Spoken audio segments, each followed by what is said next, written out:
হাওড়ার ছবি আপনাদের দেখাবো। সেখানে রহস্যজনকভাবে গুলিবিদ্ধ হয়েছেন থানার আইসি, হুগলির চণ্ডীতলা থানার আইসি জয়ন্ত পাল। তিনি হাওড়ার ঘোষপাড়ায় পেট্রোল পাম্পের কাছে সেখানে গুলিবিদ্ধ হন গতকাল রাতে। ঠিক কিভাবে এই গুলিবিদ্ধ হওয়ার ঘটনা, কারা গুলি চালালো, কেনই বা গুলি চললো এখনো পর্যন্ত স্পষ্ট নয়।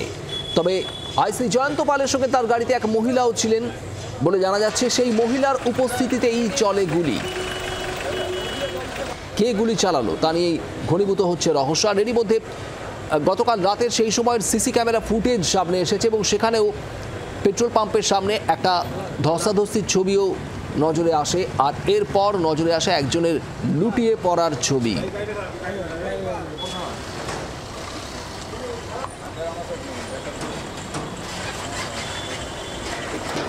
সিসি ক্যামেরার এই ছবি দিয়েও প্রশ্ন উঠছে এবং ঠিক কী ঘটেছিল সবটাই জানার চেষ্টা করছে পুলিশ। ওই আইসি, গুলিবিদ্ধ আইসি জয়ন্ত পাল, তিনি হাসপাতালে চিকিৎসাধীন।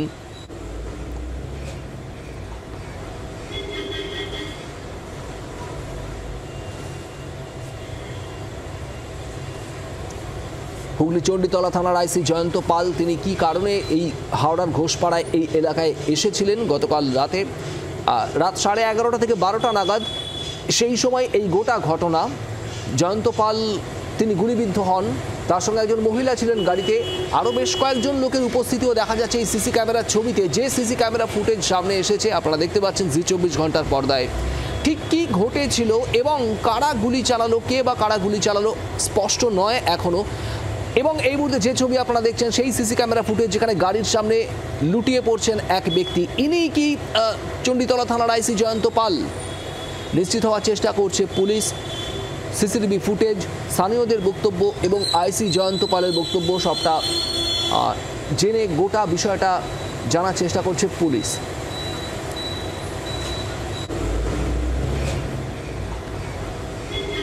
দেবব্রত ঘোষ আমাদের প্রতিনিধি রয়েছেন ঘটনাস্থল থেকে একেবারে সরাসরি। দেবব্রত, সিসি ক্যামেরার ফুটেজ আমরা দেখতে পাচ্ছি, কিন্তু ঠিক কি ঘটেছিল সেই সময় সেটা কি স্পষ্ট হচ্ছে? স্থানীয়দের বক্তব্য সেখান থেকে কিছু উঠে আসছে?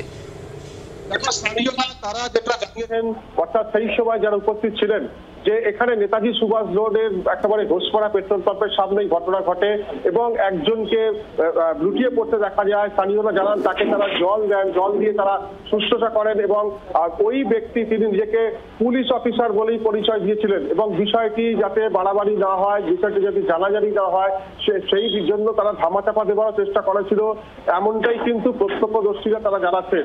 এবং আমরা সিসিটিভি ফুটেজে যে ছবি দেখা যাচ্ছে যে একটি গাড়ি, সাদা রঙের গাড়ি ঘোষপাড়া পেট্রোল পাম্পের সামনে দাঁড়িয়েছিল, সেই গাড়ির সামনে দিয়েই একজন হেঁটে এসে সেই গাড়ির সামনে লুটিয়ে পড়েন এবং তারপর আরো কয়েকজন সেখানে আসেন এবং আরো একজন মহিলার উপস্থিতি ছিল বলে এমনটাই জানাচ্ছেন কিন্তু প্রত্যক্ষদর্শীরা। এরপর এই সাদা গাড়িটি সেখান থেকে চলে যায়। কোথায় সাদা গাড়িটি গেল, তবে কি সেই গাড়ি করেই তাকে হাসপাতালে নিয়ে যাওয়া হয়েছিল? ওই মহিলাই বাকে বা তার সাথে আরো যারা ছিলেন তারাই বাকে? কি কারণে এই ঘটনা, গুলিবিদ্ধ কিভাবে হলেন, সমস্ত বিষয়টা নিয়ে কিন্তু একটা ধোঁয়াশা দেখা দিয়েছে। এখনো পর্যন্ত এই রহস্যের কিনারা হয়নি। তবে পুলিশ গোটা ঘটনার তদন্ত শুরু করেছে এবং পুলিশ সূত্রে যেটুকু জানা যাচ্ছে যে জয়ন্ত পাল তার হাতে কিন্তু আঘাতের চিহ্ন রয়েছে। একটি বেসরকারি হাসপাতালে এই মুহূর্তে তিনি চিকিৎসাধীন। তবে তিনি কেন হাওড়ায় এসেছিলেন, ওই মহিলাই বা কে, সমস্ত বিষয়টা নিয়ে একটা রহস্য ঘনীভূত হচ্ছে। এবং আমরা যেটুকু জানতে পারছি যে হুগলি গ্রামীণ পুলিশের, হুগলি ডিস্ট্রিক্ট পুলিশের একটি বিশেষ টিম তারা তদন্ত শুরু করেছেন। তারা আসছেন, তাদেরকে জিজ্ঞাসাবাদ করবেন, পাশাপাশি ওই মহিলাকেও জিজ্ঞাসাবাদ করা হবে। এবং পুলিশ সূত্রে আরো যেটা জানা যাচ্ছে যে এটা কোনো বাইরের কোনো শত্রুতা, নিজেদের চেনা পরিচিতর মধ্যেই এই ঘটনা ঘটেছে। তবে কি কারণে বাদানুবাদকে কেন্দ্র করে কেন এরকম একটা ঘটনা ঘটলো, গুলি চলার মতো ঘটনা ঘটলো, সেটা এখনো পর্যন্ত পরিষ্কার নয়। একজন চণ্ডীতলা থানার তিনি ওসি, তিনি সেখানে তিনি দায়িত্বে রয়েছেন, তিনি কেন এখানে এলেন এবং তাকে একটা পুলিশ গুলিবিদ্ধ হচ্ছে, যেখানে সাধারণ মানুষের নিরাপত্তা নিয়ে একটা প্রশ্ন হচ্ছে, সেখানে পুলিশ গুলিবিদ্ধ হচ্ছে। একেবারেই দেবব্রত, গুলি চলার ঘটনা নিঃসন্দেহে চাঞ্চল্যকর তো বটেই, কিন্তু এখানে গুলিবিদ্ধ হয়েছেন কোনো সাধারণ মানুষ নয়, একজন পুলিশ কর্মী, তিনি থানার আইসি, তিনি গুলিবিদ্ধ হলেন। খুব স্বাভাবিকভাবেই প্রশ্ন উঠছে যে কেন এবং কি পরিস্থিতি সেই সময় তৈরি হয়েছিল। যে প্রশ্নগুলো সামনে আসছে আপনাদের দেখাবো এক এক করে।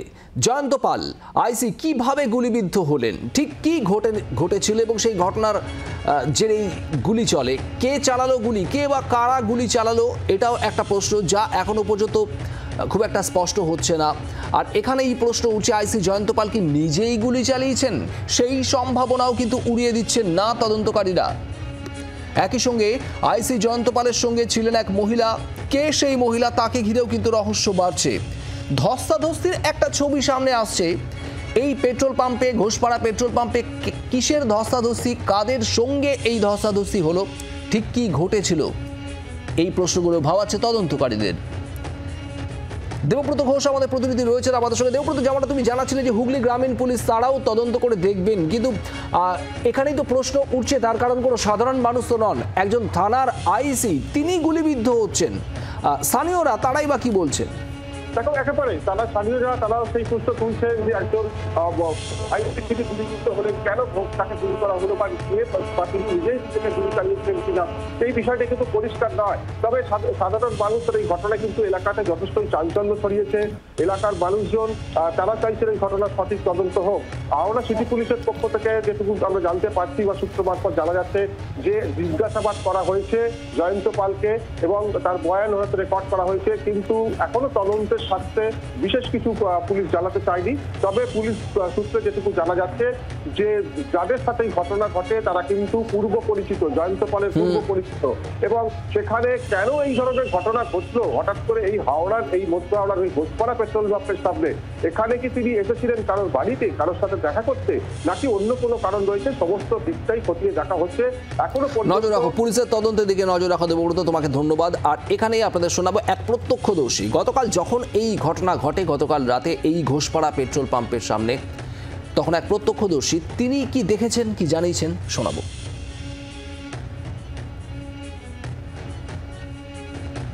যখন এলাম আমরা ওখানে দাঁড়িয়ে গল্প করছিলাম, তো যখন এলাম তখন দেখলাম যে রাস্তায় পড়ে রয়েছে। এবার তারপরে ডাকা হলো, সবাই মিলে জিজ্ঞেস করলাম যে কি হয়েছে। তারপর বের করে বলছে যে আমি পুলিশের লোক আছি। তারপরে রক্ত ভর্তি ছিল, ওই জন্য গায়ে হাত পায়ে জল ঢাললাম, ঢেলে বললাম যে চলে যাও হসপিটালে নিয়ে চলে যাও। বললো কোথায় নিয়ে যাবো, বললো হাওড়াতে নিয়ে চলে যাও। বলছে হাওড়াতে নিয়ে গেলে কেস হয়ে যাবে, প্রাইভেটে নিয়ে চলে যাবে। উনি বললেন আমি পুলিশে আছি, তো ম্যাটারটাকে বেশি বড় করো না, ছেড়ে দাও, তোমরা চলে যাও, আমরা বুঝে নিচ্ছি। কোনো মহিলা ছিল? হ্যাঁ, একজন মহিলা ছিলেন, গাড়ির মধ্যে বসে। বাংলার আওয়াজ, বাঙালির আবেগ, জি 24 ঘন্টা।